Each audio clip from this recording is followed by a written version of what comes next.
दीजिए अध्याय 4 कार्बन एवं उसके यौगिक। इस चैप्टर में हमको जो एकमात्र तत्व कार्बन और उसके यौगिकों के बारे में पढ़ना है। इसके पहले आप लोगों को बताया जा चुका है कि हम आवर्त सारणी में 118 तत्व हैं टोटल, जिसमें अब तक जो 92 तत्व हैं, 92 तत्व प्राकृतिक रूप से पाए जाते हैं, यानी ईश्वर ने उसको बनाया है। और उसके अलावा जितने भी तत्व हैं 118 तत्व, कितने हो गए? 18 और 8 यानी 26 तत्व जो हैं वो कृत्रिम रूप से यानी वैज्ञानिकों ने उनको बनाया है। ठीक है, तो हम उन 92 तत्वों में से जो प्रकृति में पाए जाते हैं उसमें से एक तत्व के बारे में यानी उस कार्बन के बारे में पढ़ेंगे और उसके यौगिकों के बारे में पढ़ेंगे इस चैप्टर में। तो सबसे पहले हम कार्बन का संकेत क्या होता है? संकेत होता है C। अच्छा, एक चीज आपको बता दें कि कक्षा 10 के लिए आपको केवल 20 से 30 तत्वों 20 से 30 तत्वों के नाम, संकेत और उनकी परमाणु क्रमांक याद रखें तो हमारा काम चल जाएगा। कक्षा 10 के लिए 30 तक बहुत है। उसके साथ तो फिर हम यहाँ पर संकेत इसका क्या हो गया? कार्बन। जैसे आप 1 से 20 तक यदि आप कहें तो जैसे हाइड्रोजन है उसका परमाणु क्रमांक 1 होता है और संकेत क्या होता है? संकेत उसका H होता है। ठीक है, उसी तरह से दूसरे परमाणु क्रमांक पर हीलियम, उसका संकेत 2 He होता है। संकेत का मतलब उसको किससे हम प्रदर्शित करते हैं। तो इस तरह से सभी तत्व हैं, हाइड्रोजन है, helium, lithium, beryllium, boron, carbon. Carbon देखिए 6 पर आ रहा है, नाइट्रोजन, ऑक्सीजन, फ्लोरीन, नियान 10 हो गया, 11 पर सोडियम, 12 पर मैग्नीशियम, 13 पर एल्युमिनियम, 14 पर सिलिकॉन, 15 पर फास्फोरस, 16 पर सल्फर बिल्कुल, और 17 पर क्लोरीन, 18 आर्गन, 19 पर पोटेशियम जिसका संकेत K है। ठीक है ना, और उसके बाद से 20 पर कैल्शियम। फिर जो 21 से लेकर 30 तक के लिए जो आप लोगों को बतलाए थे सप्टाई, विकर्मन, फेकोनी, पूजन, तो उसमें स्कैंडियम, टाइटेनियम, वैनेडियम, क्रोमियम और मन से मतलब मैग्नीज, ये 5 हो गया। फिर फेकोनी पूजन, फेकोनी मतलब फेरम यानी उसको आयरन कहते हैं, लोहा। ठीक है ना, 26 उसका परमाणु क्रमांक होता है। कोबाल्ट, CO, कोबाल्ट, नी मतलब निकिल। ठीक है ना, Ni क्या हो गया उसका? 28 हो गया। और पूजन Cu कापर का होता है, Cu कापर का होता है तो क्या हो गया वो? कापर का 29 और जन यानी Zn जिंक। ठीक है ना, तो इतना बेटा आप याद करते हैं तो आपके लिए पर्याप्त है। फिलहाल हम अध्याय 4 में केवल कार्बन जिसका संकेत C है, परमाणु क्रमांक क्या है? 6।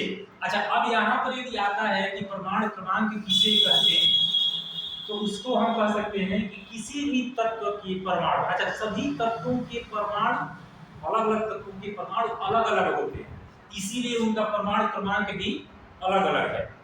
तो किसी तत्व के परमाणु के नाभिक में प्रोटॉनों की संख्या को क्या कहते हैं? परमाणु क्रमांक कहते हैं। अच्छा, अब यहाँ पर नाभिक में बेटा जो मूल कण 3 हैं, किसी भी परमाणु के 3 मूल कण होते हैं। पहला है इलेक्ट्रॉन और दूसरा नाभिक में पाए जाने वाले 2 मूल कण हैं, प्रोटॉन और न्यूट्रॉन। ठीक है ना, तो जो परमाणु क्रमांक है नाभिक में एक कण और कौन सा पाया जाता है प्रोटॉन के अलावा? न्यूट्रॉन। तो न्यूट्रॉन की संख्या से हमको परमाणु क्रमांक का कोई मतलब नहीं है, उसका परमाणु द्रव्यमान से या परमाणु भार से उसका मतलब। तो यहाँ पर हम जो परमाणु क्रमांक होता है परमाणु के नाभिक में उपस्थित प्रोटॉनों की संख्या को कहते हैं। कोई यदि पूछा जाए प्रश्न तो ये हम बतला सकते हैं। ये इसको हम 9th में ही सब पढ़ चुके हैं, ठीक है ना। फिर परमाणु क्रमांक 6 हो गया। अब इलेक्ट्रॉनिक विन्यास इसका क्या होगा? तो इलेक्ट्रॉनिक विन्यास कैसे लिखते हैं? इलेक्ट्रॉनिक विन्यास जो इलेक्ट्रॉनों की, अच्छा एक चीज और बता दें आपको बेटा कि परमाणु के नाभिक में प्रोटॉनों की संख्या को परमाणु क्रमांक कहते हैं, और जितना परमाणु क्रमांक होता है यानी जितना प्रोटॉन होता है परमाणु में, एक परमाणु में नाभिक में, उतना ही उसके इलेक्ट्रॉनिक कक्षाओं में उतनी ही संख्या में इलेक्ट्रॉन भी होते हैं, उतनी ही संख्या में इलेक्ट्रॉन भी होते हैं। तो इसलिए आप देखें पर प्रोटॉनों की संख्या 6 है कार्बन के लिए, तो कार्बन का इलेक्ट्रॉनिक विन्यास, यहाँ प्रोटॉनिक विन्यास तो नहीं लिखे हैं। यदि हम इसको लेके चलते प्रोटॉनों का विन्यास लिखना होता तो अब हम क्या लिखते? इलेक्ट्रॉनिक विन्यास की जगह प्रोटॉनिक विन्यास लिखते, लेकिन हम क्या लिख रहे हैं? इलेक्ट्रॉनिक विन्यास। इसका मतलब क्या है? और इलेक्ट्रॉनिक विन्यास कितने के लिए लिख रहे हैं? 6 के लिए ही तो लिख रहे हैं। इसका मतलब तो यही हुआ ना कि जितना परमाणु क्रमांक होता है उतने ही प्रोटॉनों की संख्या होती है, और इलेक्ट्रॉनिक कक्षाओं में उतने ही इलेक्ट्रॉन भी पाए जाते हैं। लेकिन जो इलेक्ट्रॉनिक कक्षाएं होती हैं वो अलग अलग होती हैं, उसमें क्रम से 1 2 3 4 5 इस तरह से करके हम कक्षाओं का निर्धारण करते हैं। तो जब हम इलेक्ट्रॉनिक विन्यास लिखते हैं तो जैसा कि मैंने आपको बताया कि 20 से 30 तक तो यदि आपको याद है तो हाईस्कूल में काम चल जाएगा 10 में।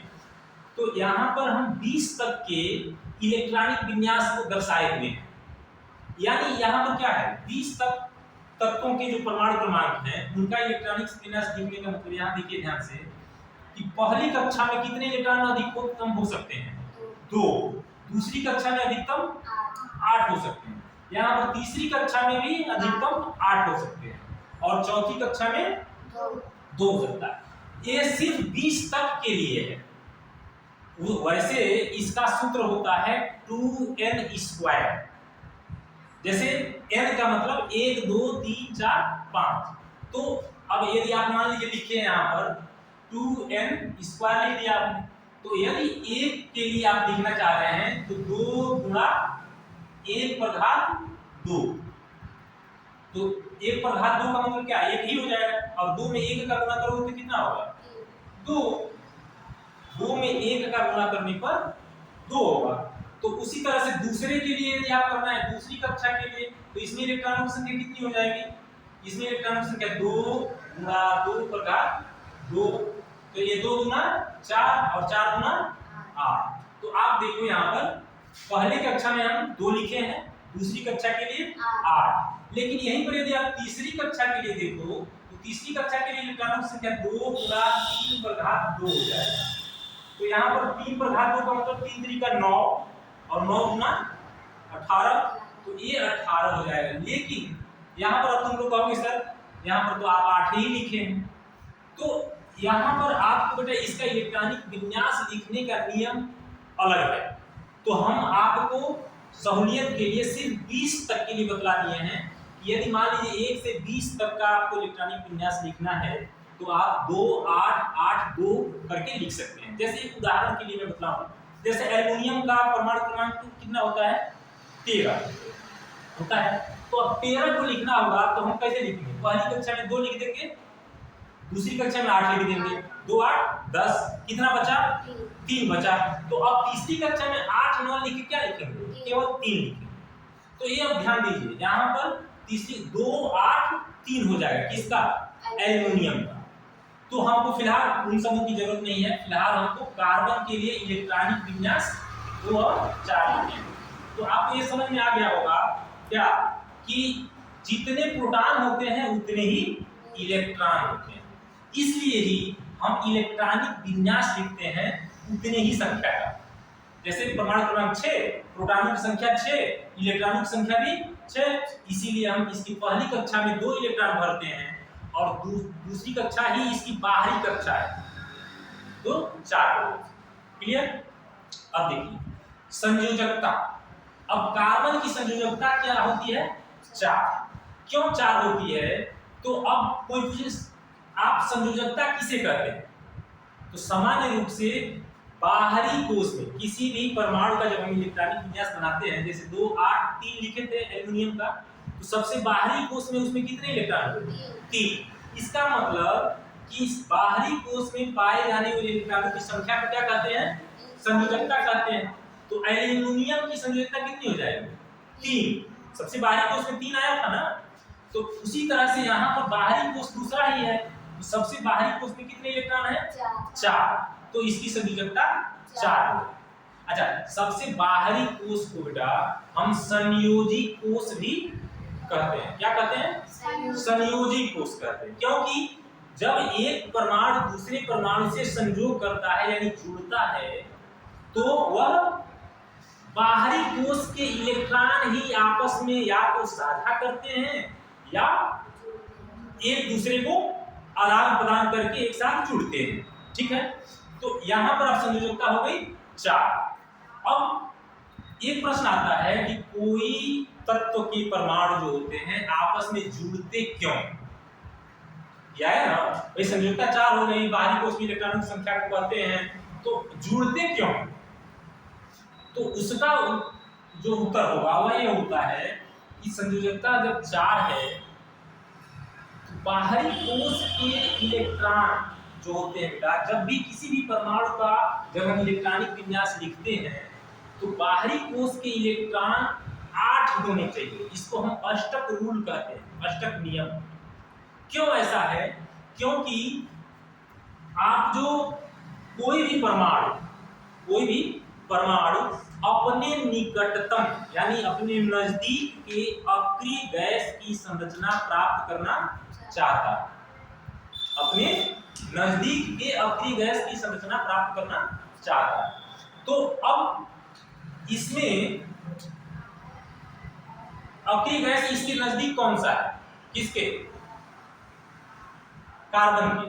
तो कार्बन के नजदीक अक्रिय गैस, आप देखिए पहले अक्रिय गैस जान लीजिए कौन कौन से हैं अक्रिय। यहां पर यदि नोट में आप लिख सको अक्रिय गैस, तो अक्रिय गैस जो है बेटा, इसमें सबसे पहला अक्रिय गैस कौन सा है? हीलियम। क्या है? हीलियम। इसका परमाणु क्रमांक कितना होता है? 2। दूसरा क्या है? यहां पर इसको 2 लिख दीजिए, यहां पर 2। दूसरा क्या है? नियान। नियान का परमाणु क्रमांक कितना है बेटा? 10।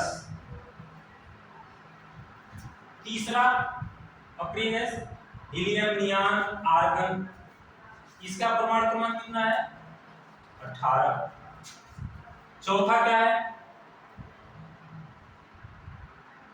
हीलियम, नियान, आर्गन, क्रिप्टॉन, इसका हो जाएगा 36।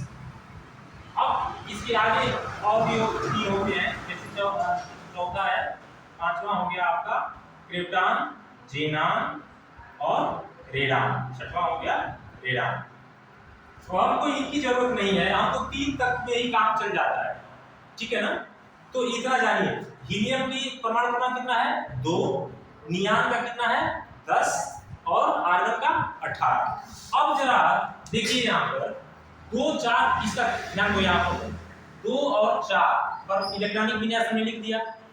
अब यह इसका परमाणु क्रमांक 6 है, तो 6 जो है किसके नजदीक है? 10 के नजदीक है। अच्छा, अब 10 के नजदीक है कि इसके नजदीक, इसके बराबर में उतना ही है। 6 में से 4 घटाओगे तो 2 हो जाएगा, और 6 में 4 जोड़ोगे तो 10 हो जाएगा। तो दोनों का अंतर भी 4 4 ही है कि नहीं?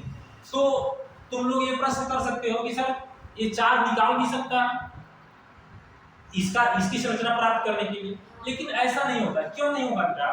क्योंकि आप देखो, जितने प्रोटॉन होते हैं नाभिक में, उतने ही बाहरी कक्षा में इलेक्ट्रॉन होते हैं, और इन दोनों का आवेश बराबर होता है। इलेक्ट्रॉन का आवेश और प्रोटॉन का आवेश दोनों का बराबर होता है। तो यदि इससे 4 इलेक्ट्रॉन निकल गए, तो प्रोटॉनों की संख्या जो होगी वह 6 रहेगी और इलेक्ट्रॉन केवल 2 रहेंगे। तो उस स्थिति में 6 और 4 का जो गैप होगा बहुत ज्यादा हो जाएगा, जिसके कारण इसका अस्तित्व ही नहीं बचेगा। ठीक उसी तरह से अब यदि 4 यह ले ले, मान लो किसी से 4 इलेक्ट्रॉन ले ले, तो 4 इलेक्ट्रॉन जब इसके पास आएंगे तो इलेक्ट्रॉनों की संख्या कितनी हो जाएगी? 10। भाई 2 और 4 6 तो पहले से ही है, 4 और आ जाएगा तो इसका इलेक्ट्रॉनिक विन्यास तो प्राप्त कर लेगा ये, लेकिन प्रोटॉनों की संख्या 6 ही रह जाएगी। तो 6 रह जाएगी तो उस स्थिति में 10 इलेक्ट्रॉन हो जाएंगे उसकी बाहरी कोश में, तो उस समय भी स्थायित्व ये प्राप्त नहीं कर सकता। तो पहला कारण ही होता है कि कोई यौगिक जो बनता है, यानी 2 या 2 से अधिक परमाणु मिलकर यौगिकों का निर्माण करते हैं। तो निर्माण क्यों करते हैं? सभी परमाणु चाहते हैं कि हम अस्थायी हो जाएं। क्या हो जाए? अस्थायी हो जाए। तो स्थायी होने के लिए उनको क्या चाहिए होता है? वो बाहरी कोश में चाहते हैं कि हम अपने नजदीक वाले अक्रिय गैस की संरचना प्राप्त कर लें। तो अब इसके मामले में, कार्बन के मामले में, यह अक्रिय गैस की संरचना प्राप्त करने के लिए सामान्य रूप से जोड़ देखो कि ये 8 पूरा करना है ना इसको, तो 8 पूरा करने के लिए 4 इलेक्ट्रॉन और चाहिए। तो यहाँ पर अब यहाँ पर जो सबसे अंतिम पॉइंट जो मैंने लिखा है, बंध, यानी यह कौन सा बंध बनाते हैं कार्बन के यौगिक में, कौन सा, ये दिखे ना उसके यौगिक। तो कार्बन बहुत से तत्वों के साथ या स्वयं कार्बन के साथ ही मिलकर बहुत सारे असंख्य यौगिकों का निर्माण करते हैं। उसको हम आगे चैप्टर में पढ़ेंगे कि क्यों असंख्य संख्या होती है इनकी। तो उसका कारण है सहसंयोजक बंध। यह इलेक्ट्रॉन न तो देता है और ना ही लेता है, जिसके साथ यह जुड़ता है। कार्बन परमाणु जिस कार्बन परमाणु के साथ या अन्य किसी तत्व के परमाणु के साथ जुड़ता है, तो वह उसके बीच कौन सा बंध बनाता है? सहसंयोजक बंध बनाता है। अब सहसंयोजक बंध किसे कहते हैं? तो इसके पिछले वाले चैप्टर में धातु एवं अधातु में आप लोगों को पढ़ाया गया था कि जितने भी धातुएं होती हैं जितने भी धातुएं होते हैं, जैसे आपको सोडियम बतलाया गया, पोटेशियम बतलाया गया, मैग्नीशियम बतलाया गया, कैल्शियम बतलाया गया। तो इसमें आपको बतलाया गया था कि जब उनकी इलेक्ट्रॉनिक विन्यास लिखते हैं, जैसे पोटेशियम का 11 होता है तो 2 8 1 लिखेंगे, तो उसकी बाहरी कोश में केवल 1 इलेक्ट्रॉन है। तो वह 1 इलेक्ट्रॉन के बदले में या वह दे देता है या 7 लेगा। तो 7 लेना आप लोग जानते हो कि बहुत ही कठिन होता है, तो इसलिए वह 1 देकर धन आयन बना देता है। मैग्नीशियम भी उसी तरह करता है। तो जितनी भी धातुएं हैं वह सहसंयोजक बंध नहीं बनाती, वह क्या करती हैं? आदान प्रदान करती हैं। 1 या 2 या 3 इलेक्ट्रॉनों को या तो दे देती हैं या लेती हैं, ठीक है ना। तो धातुएं लेती नहीं है, धातुएं देती हैं और अधातुएं लेती हैं। तो लेकिन वो धातु एवं अधातु में उस चीज पढ़ाया गया था। उस यौगिकों को, जैसे NaCl है, तो सोडियम परमाणु और क्लोरीन परमाणु आपस में जब जुड़ता है, तो आप लोगों को क्लोरीन बतलाए थे कि क्लोरीन का परमाणु क्रमांक कितना होता है? 17। तो 17 होता है, तो इसके हिसाब से जब लिखोगे 2 8 7 हो जाएगा, यानी 8 पूरा करने के लिए वहां पर केवल 1 इलेक्ट्रॉन की जरूरत होगी। और सोडियम का 2 8 1 होता है। तो इस स्थिति में 1 परमाणु 1 इलेक्ट्रॉन सोडियम दे देता है और क्लोरीन परमाणु 1 इलेक्ट्रॉन ले लेता है। तो जहां पर इलेक्ट्रॉनों का आदान प्रदान, यानी एक देता है और एक लेता है, तो वहां पर आयनिक बंध बनते हैं। क्या बनते हैं? आयनिक बंध। लेकिन यहां पर आप देख रहे हो कि यहां पर सहसंयोजक बंध बनता है। सहसंयोजक बंध का मतलब होता है 2 परमाणु क्या करता है? 2 परमाणु बाहरी कोश के 1-1 इलेक्ट्रॉनों का, 2 परमाणु 1-1 इलेक्ट्रॉनों का साझा करते हैं, ठीक है ना। 1-1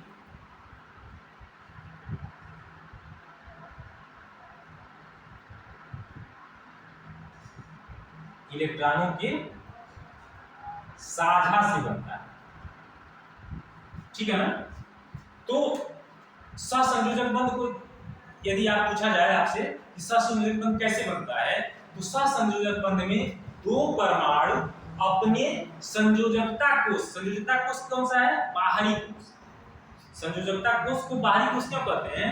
क्योंकि बाहरी वाला ही इलेक्ट्रॉन उत्तरदायी होता है ना जुड़ने के लिए, एक दूसरे से जुड़ता है। क्यों? बाहरी कोश को 8 पूरा कराने के लिए। तो यहाँ पर अब इसका परमाणु क्रमांक 6 है, इसका इलेक्ट्रॉनिक विन्यास 2 4 है, बाहरी कक्षा में 4 इलेक्ट्रॉन है, इसको 4 इलेक्ट्रॉन चाहिए, लेकिन 4 इलेक्ट्रॉन यह ना तो देता है ना लेता है, यह अपना 4 इलेक्ट्रॉन किसी अन्य परमाणु के एक इलेक्ट्रॉन या 4 इलेक्ट्रॉन से साझा करके यह सहसंयोजक बंध बनाता है। ठीक है, तो आज के लिए इतना ही। कल इसको पूरा आप याद करके आएंगे और कल आगे इसके बारे में ठीक से पढ़ा जाएगा।